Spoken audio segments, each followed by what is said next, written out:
News 18 लोकमतवर गेले 2 दिवस आम्ही आरोग्य व्यवस्थेचं वास्तव मांडतोय। वाशिम जिल्ह्यामधल्या आरोग्य केंद्र आणि उपकेंद्रामध्ये आरोग्य कर्मचाऱ्यांची 60% पदं रिक्त असल्यामुळे ग्रामीण आरोग्य यंत्रणा जी आहे ती आजारी पडली आहे। आरोग्य केंद्राचं धक्कादायक वास्तव आम्ही तुमच्या समोर घेऊन आलोय। 27 प्राथमिक आरोग्य केंद्र आणि त्या अंतर्गत 153 उपकेंद्र सुरू करण्यात आली, मात्र या केंद्रांमध्ये कर्मचारी नसल्याचं धक्कादायक वास्तव समोर आले। प्राथमिक आरोग्य केंद्रांमध्ये आरोग्य सेवक आणि आरोग्य सेविका यांची अनेक पदं रिक्त असल्यामुळे रुग्णांना नाहक त्रासाला सामोरं जावं लागतं। ग्रामीण भागातील जे काही रुग्ण आहेत यांना या कर्मचारी जो काही तुटवडा निर्माण झाला त्यामुळे त्यांच्या आरोग्यावर विपरीत परिणाम होताना दिसत आहे।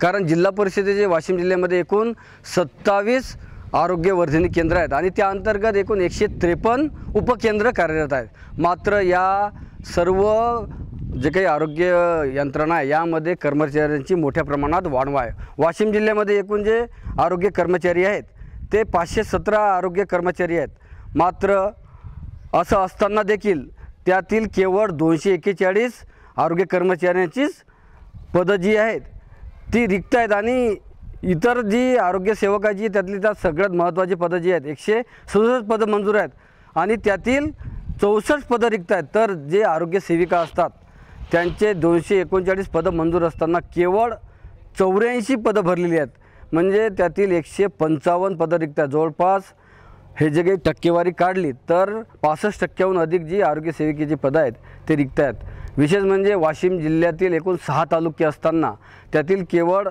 4 ठिकाणीच तालुका आरोग्य अधिकाऱ्यांची पदं भरलेली आहेत आणि इतर 2 जे आरोग्य अधिकारी आहेत तालुका आरोग्य अधिकारी, एक मंगरुळपीर आणि मालेगाव, हे पद गत कित्येक दिवसांपासून रिक्त आहे। किशोर गोमाशे, न्यूज 18 लोकमत, कवठा, वाशिम। ANM आहेत, 2 पदं रिक्त आहेत।